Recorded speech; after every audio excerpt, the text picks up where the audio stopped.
প্রধান উপদেষ্টা ডক্টর মোহাম্মদ ইউনুস মঙ্গলবার প্যারিসের মেয়র অ্যানে হিদালগোর সঙ্গে বৈঠকে বাংলাদেশের আসন্ন সাধারণ নির্বাচন এবং রোহিঙ্গা সংকট নিয়ে বিস্তারিত আলোচনা করেছেন। তিনি বলেন, আগামী ফেব্রুয়ারির নির্বাচন শুধুমাত্র একটি ভোট নয়, এটি দেশের গণতন্ত্রের নতুন যুগের সূচনা করবে এবং বাংলাদেশের ভবিষ্যৎ নির্ধারণে গুরুত্বপূর্ণ ভূমিকা রাখবে।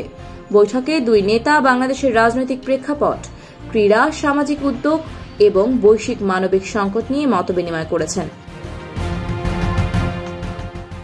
বিশেষভাবে রোহিঙ্গা শরণার্থীদের জন্য তহবিল বৃদ্ধি এবং তাদের জীবনমান উন্নয়নের বিষয়টি গুরুত্বের সঙ্গে আলোচনার অংশ ছিল।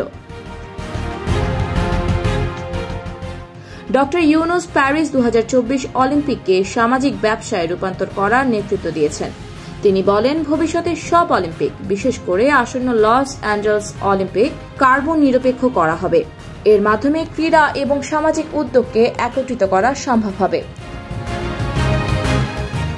মেয়র হিদালগো ডক্টর ইউনুসের নেতৃত্বের প্রশংসা করেন এবং বলেন, আপনার কাজ মানবতার জন্য অনন্য উদাহরণ স্থাপন করেছে।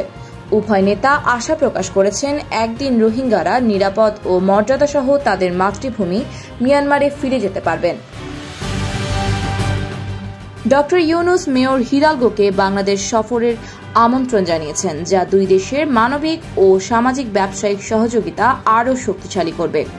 বৈঠকে এসডিজি বিষয়ক মুখ্য সমন্বয়ক লামিয়া মোর্শেদ উপস্থিত ছিলেন। Desk report, the news of Bangladesh.